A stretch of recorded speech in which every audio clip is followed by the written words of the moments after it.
Hey everyone, Alex C. Talander here. So before we kick off, I just wanted to mention a couple things. First, Radio Public. For those not familiar, this is a podcast app. But unlike other podcast apps, this one pays creators for each episode that is listened to. It's also a pretty decent podcast app.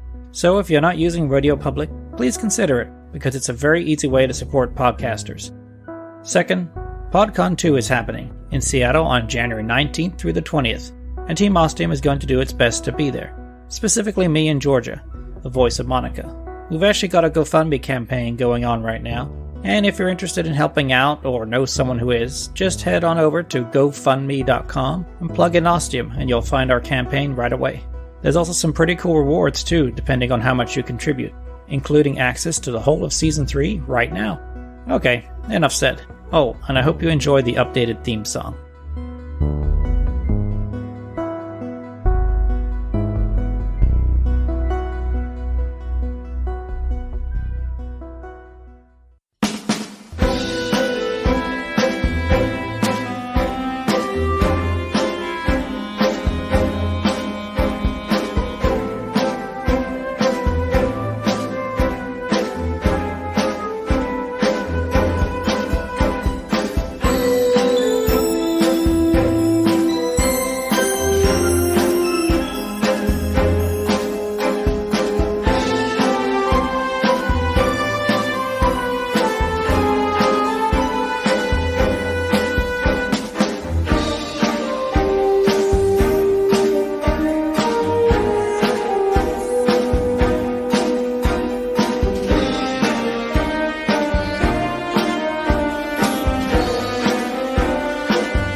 I never expected to be contacted.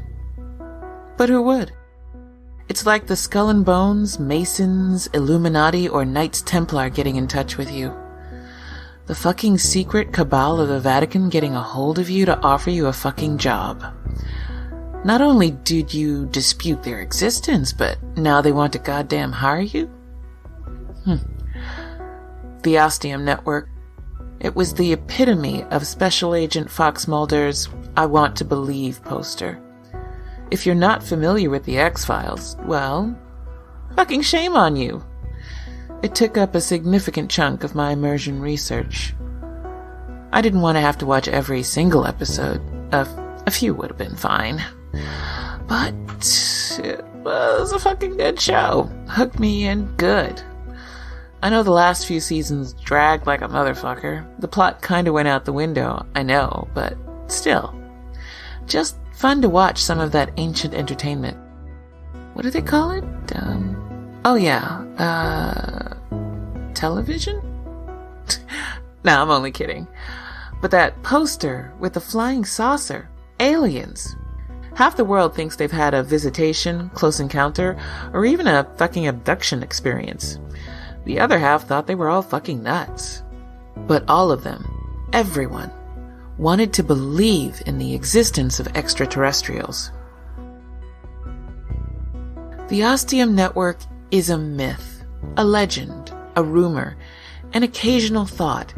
It's joked about and laughed at, because, next to no one knows if they're real. There's the faction of conspiracy nuts who love talking about it, along with every other fucking harebrained idea about something secret that may or may not exist. And those crazy few who do talk about it have no fucking clue what it might be. A group of the super rich looking to control the world economy? A cadre of supervillains? A syndicate of special people looking to wipe out most of the human race so they can live in a fabricated paradise? Yeah. That last one's a fucking trip. Oh, also, a conglomeration of the most intelligent people on Earth look to control the future and destiny of the planet. So, the usual. Get the picture? So, when I got a pop-up message telling me I had a new voice recording from the Ostium Network, I was about to trash it like a piece of rotten fruit. I still don't know what possessed me, what made me change my mind. Sometimes, I wonder if the Ostium Network was somehow able to influence me way back then. Way back then. Some fucking how. I don't know. I decided to delete it, make it gone, and continue with what I was doing. And just as I was about to look up and look right 3 times and send that voice message into the void, I stopped. I actually made the eye movement once, but that's why the command is to do it 3 times, so you don't trash something accidentally. A thing humans have been doing since the first computer chip was used to compute. Though you can probably recover it if you really need to, though I've never needed to, so... I literally changed my mind on the spot and opened the voice message instead. Hello, Monica. Thank you for not deleting this message and instead taking the time to listen to it. I guarantee you will not consider it a waste of your time. You may never have heard of us, but we are pretty sure you have, because we know about you and your life and who you are. We are confident you know of us because of your history. We are the Ostium Network, and we would like to offer you a position on our growing team.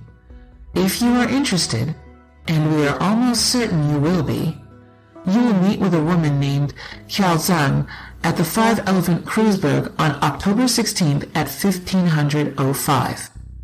It is located within the city of Berlin. I trust you will be able to find it, Monica. Do not squander this very special opportunity. The first time I met Qiao, I liked her right away. I don't know what it was. We just connected. It was fucking freaky that she had my exact coffee drink of choice made to my specifications ready for me. Still very hot. She knew, or rather, they knew, my coffee drinking tastes. Down to a T.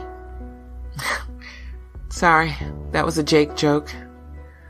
But if they knew something specific like that, 3 shots, 1 pump of vanilla, 1 pump of cinnamon, and chocolate shavings on top, they probably knew a whole lot more about me. I was scared. Fucking scared. Who wouldn't be? But I was also intrigued. Fucking curiosity killed the cat level intrigued. Thank you for meeting with me, Qiao said as soon as I approached her table. It wasn't the only table with a single person sitting at it, but she'd been waiting for me to come through the door and immediately made eye contact. She was expecting me. She was a Chinese woman with striking eyes that drew me in from across the cafe. I knew it was her right away. Little did I know what our future together would be. Enjoy your drink. I will do most of the talking. If you have questions, I will try to answer them, but I'll let you know up front, I can't tell you much about the Ostium Network. I can't tell you anything about where it's located. I can't tell you too much about your job. What the fuck can you tell me? She smiled at me. Good question. Drink your coffee. It's specially made. That smile never went away. She told me I was the perfect candidate. My background would become very important in the job, but it would be unlike anything I'd ever worked on before. She told me that even though I was 56, the demographic for the company covered all ages from those still in their teens to those working through their 70s. The way she mentioned the septuagenarians, there was a short pause and a strange way she said the word, as if it wasn't quite right. Not exactly accurate. I didn't push. I wouldn't have got a straight answer anyway. I let her keep talking and enjoyed my coffee. Your son has already been recruited. I almost spat hot coffee across the fucking table. I didn't need to say what. My expression made it clear. Please remain calm, Miss Chase. He was instructed not to tell you because they knew how you'd react. Who the fuck are they? The people I, and soon you, will work for. I sat back and drank more coffee. His skills, while different to your own, are just as valuable for the success and thriving of the Ostium network. You are also a key candidate because your parents are both deceased. Normally, we wouldn't have recruited someone like Steve Chase due to his mother still being alive. However, in this specific situation, they knew they could recruit both of you, circumventing this requirement. Let me get this fucking straight. The Ostium Network only recruits and employs orphans? That is correct, Miss Chase. Except in your case, as I already mentioned. Why the fuck do they do that? So we have no ties? No fucking strings attached? Without hesitation, she responded. Yes, precisely. But also because once you start working for the Ostium Network, you can never tell anyone outside of the network about it and its existence. You will have no contact with the outside world, except for those members of the Ostium Network, unless specifically instructed. And that is all I can tell you. With that, she abruptly stood up. If you decide to join us, and we know you will, please message the word yes to this number. As she said that, the number appeared in my visual display. By the time I focused back on her, Ms. Zhang was already on her way out the door. It didn't take me too long to think about it. I could have called Steve, talked it over with him. But I knew he was going to be fucking gung-ho about all this and itching to get started working for the Ostium Network. I didn't have much going on in my life at the moment, which was unusual. This was something new, fresh, and very fucking different. By the end of the day, I was messaging that number. I received coordinates to travel to and an exact date and time to be there. As soon as I set my foot on that jumper jet, my life changed forever.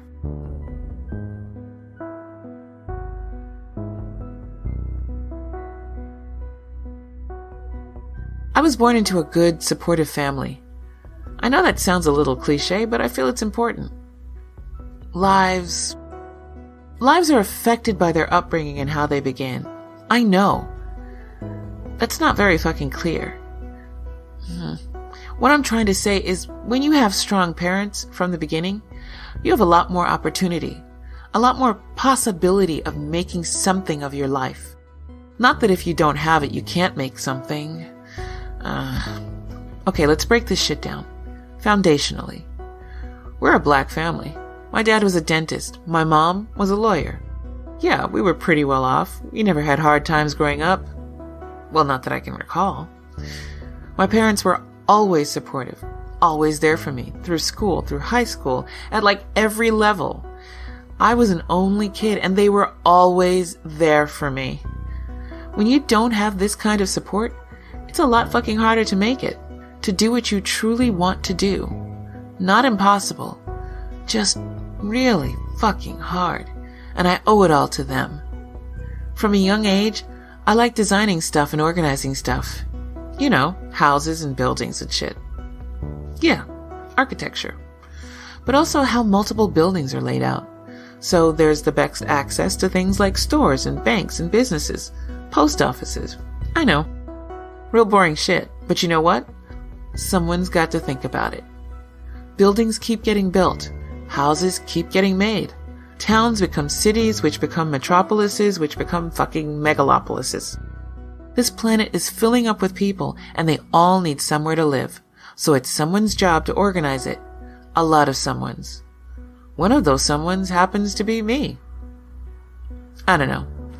I just knew from a young age that I was into how those sorts of things were organized. And my fucking awesome parents supported me all the way. They helped make me a straight A student. So high school, other than the usual teen angst cliquey bullshit, was, okay. I sent out the number of college applications, like 5.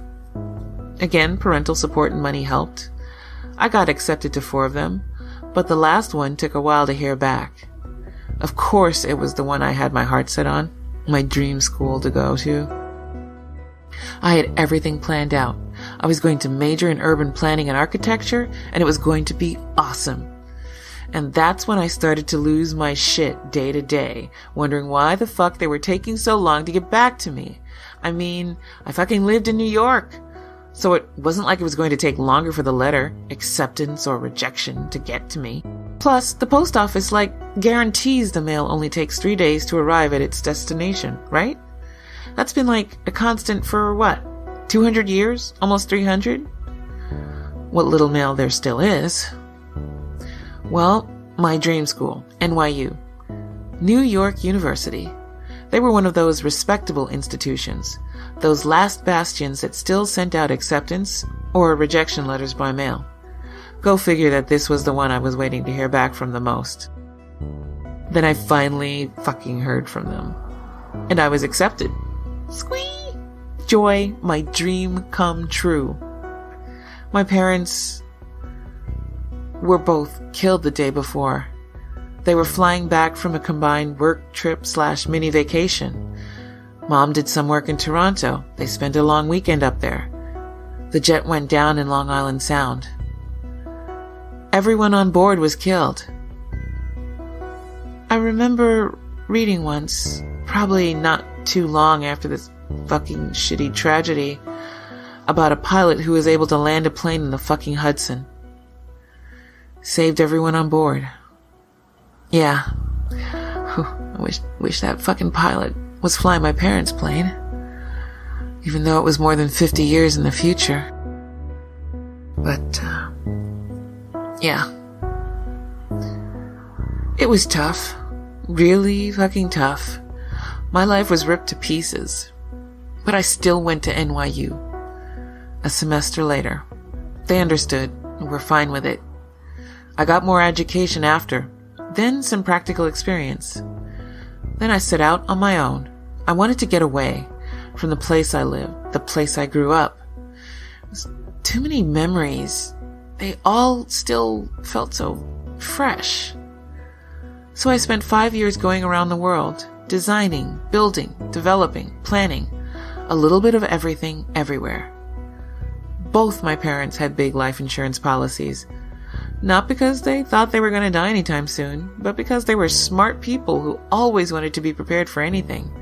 And that included both of them getting fucking killed and leaving me an orphan. And incredibly fucking rich. What with the properties they owned, the money saved from their affluent careers, and those big fucking policies. So I was able to get the education and experience I wanted because cost wasn't a concern. But once I had all this, I didn't just want to be working for some big fucking fancy firm making a shit ton of money and, spending it on shit I didn't need but was supposed to have because of the high-paying job and the affluent life that went with it. I didn't want any of that. I know it was the life I'd basically been living already with my parents, where money was never a concern, but I didn't like the way it made me feel.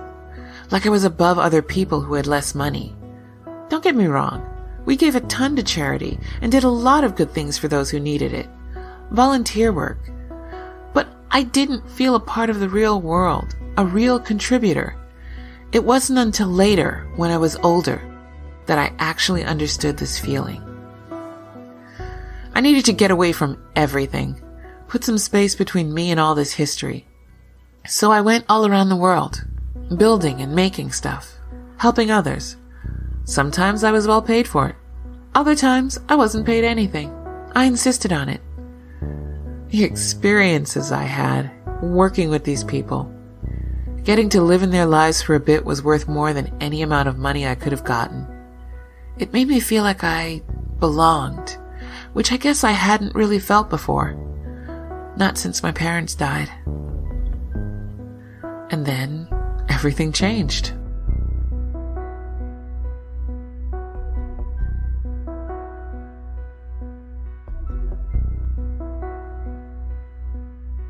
I came to the site early one day. I'm often the first one there, with my giant-sized coffee. Those were the days before my obsessive tea-drinking habit. The site was in a poor part of London. We'd gotten the land cheap. We were building new homes that were going to rent out cheap to low-income families. It didn't exactly have a river view, but the Thames was only a 5-minute walk away. That quasi-cesspool of a thing you could call a river. These days, it's all cleaned up, and I wouldn't exactly condone swimming in it and definitely not drinking any of it. But it's a lot nicer now. More eye candy than eyesore. God, that was terrible. Jake would be proud. And I need to stop avoiding what I'm trying to say. I came to the site on an early, cold, foggy morning. I like to walk around first thing, get a feel for the place. Going through in my mind what I'd like to get done that day.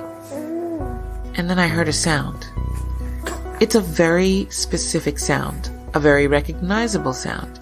It's a sound that you hear, but you automatically question, is that really what I think it is? There's always a doubt, unless you're a parent. It was the sound of a child, a baby making a nonsense sound. Not crying, cooing, just doing its thing. I waited, then I heard it again. Then I reacted. I checked each of the rooms in the building I was in. It didn't take long. Found him in a laundry basket, all wrapped up in blankets. It looked like a boy. No hair but the face. I thought it was a boy. Maybe 6 weeks old. Couldn't be sure. "Hey, little guy," I said. "What you doing here? Been here long?" I knelt down and picked him up, still wrapped in one of the blankets. He was warm and heavier than I expected. He smelled fucking amazing.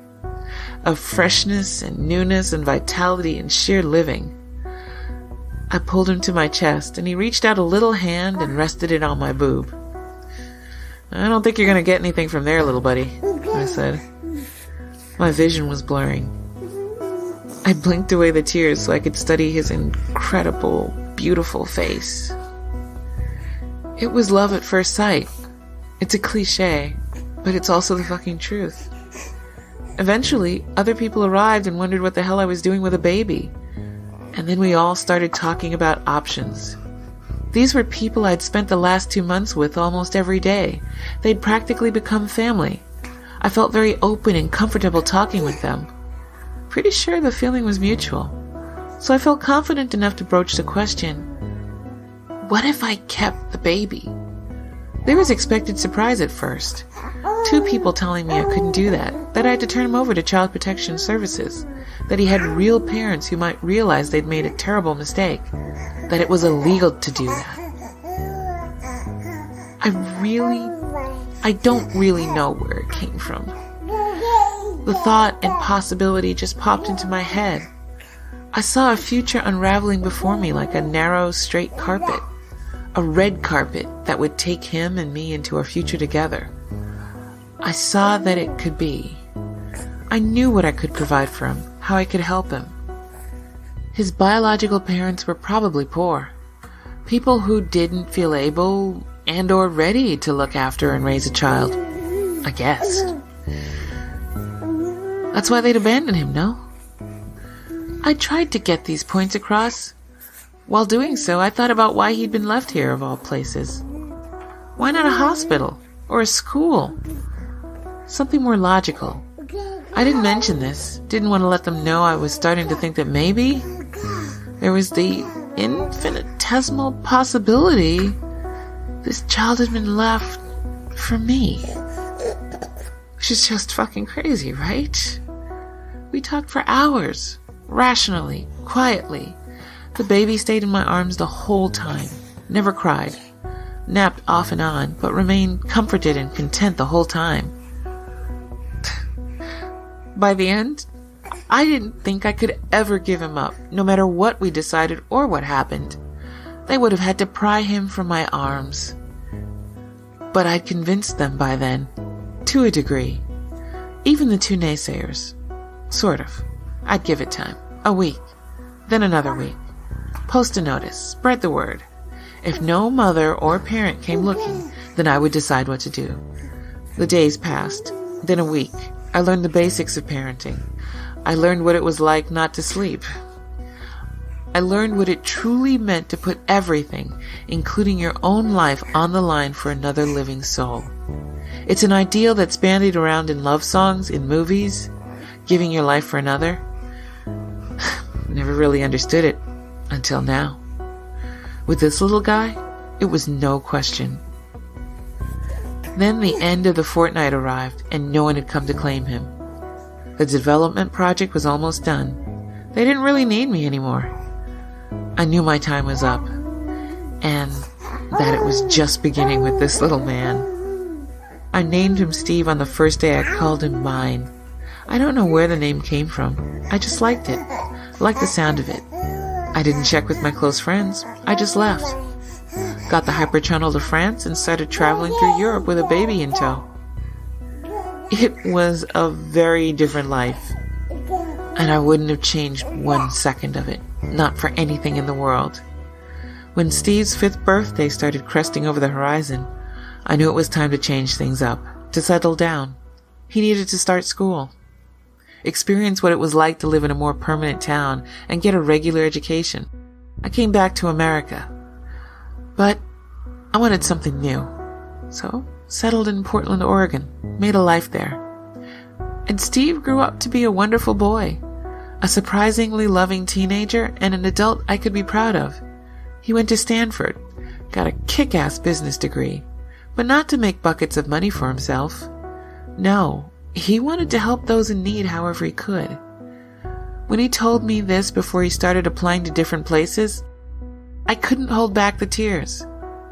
It was probably my proudest moment as a parent. Fuck. Probably the proudest moment in my life. Once he was on his own, starting his own life, I went back to my old way of life, traveling the world and helping others, just like my son Steve would be once he graduated. A year after he got his degree from Stanford, the Ostium Network contacted him with a job offer. He was in Peru. A week later, they contacted me.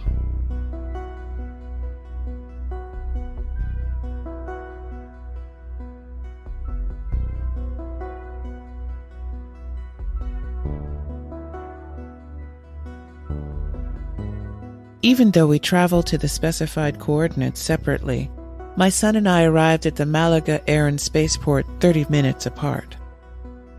We'd been in touch, so Steve waited for me. And just like that, we were suddenly on the south coast of Spain for a reason that wasn't entirely clear yet. Once I met up with Steve, we hugged and reconnected and made our way toward the exit. It was so great to see him again, and even more awesome that we'd be working for the same company, in the same location. We were specifically instructed not to bring any luggage. No additional items other than some personal effects and the very clothes we were wearing.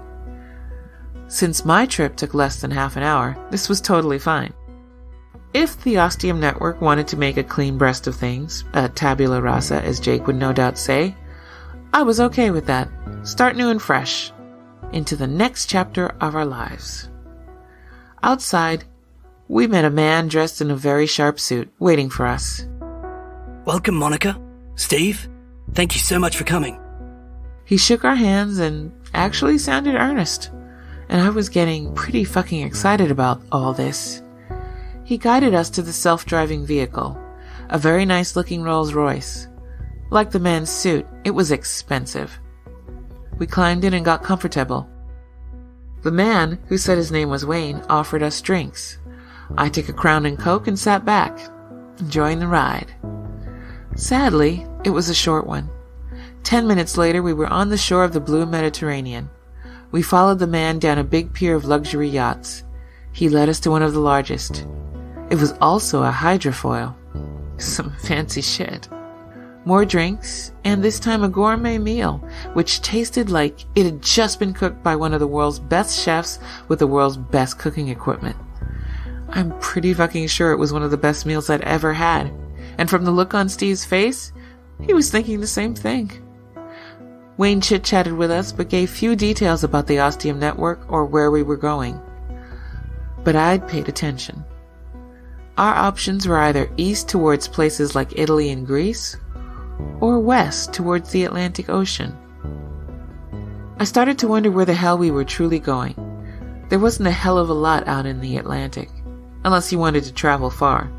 This height of luxury transportation was fast, but not that fast. The Canary Islands, possibly? Then I had a thought, and my wondering meter went apeshit. I couldn't believe it. I refused to believe it. So I sat back and enjoyed my tiramisu dessert and waited. A few minutes before I had my suspicions confirmed, Wayne had us come up to the cockpit where the equally well-attired crew was steering and running the yacht. Ahead of us were the Pillars of Hercules, the edges of 2 continents, the gateway to the Atlantic. The coast of Spain was visible from our starboard side. Little changed in 100 years in this area as far as the development. Then the scars became visible, the destroyed land, blackened. I knew the fraught history. One of the crew signaled to Wayne, who nodded.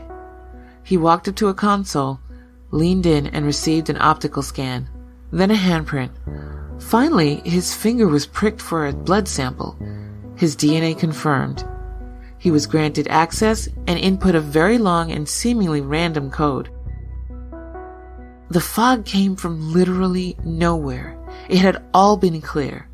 Then there was fog.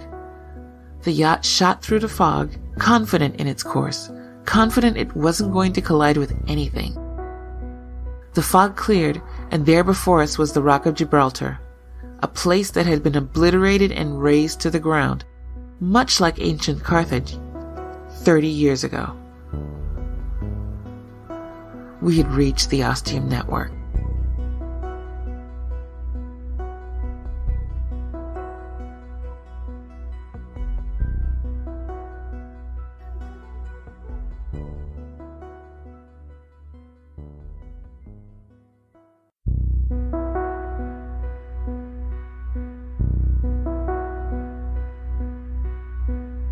This episode was written and produced by Alex C. Talander. The voice of Monica is performed by Georgia Mackenzie. The voice of Kiao Zhang is performed by Emily Wang. The voice of Wayne is performed by Taryn Merlot. The music was composed by Chris Fletcher. Drumming for the theme song was performed by my brother, Dan Talander, at the Baker Moon Studios in Berlin. If you enjoyed it, you can hear more of Dan's drumming with the band Modern Earl. Any sound effects used are courtesy of the amazing people at freesound.org. Tweaked Audio is helping us out this season, and if you're looking to get a new pair of headphones or upgrade the ones you've got, they have a whole range of cool models on their website at tweakedaudio.com. If you find something you like, be sure to enter the offer code OSTIUM and get 33% off your order, plus a free backpack. So that's tweakedaudio.com, offer code OSTIUM. For a transcript of this episode, and lots of other info on everything Ostium, check out ostiumpodcast.com. You can find us on Twitter, Facebook, and Instagram. Just search for Ostium Podcast. We also have a store on TeePublic. If you enjoy the show and would like to support us, please consider joining our Patreon, where you can get some neat rewards and support a good show. You can also leave Ostium a review on iTunes, and be sure to let us know and we'll send you a free sticker as a token of our appreciation. Thanks so much for listening. We really appreciate it. And see you in 2 weeks.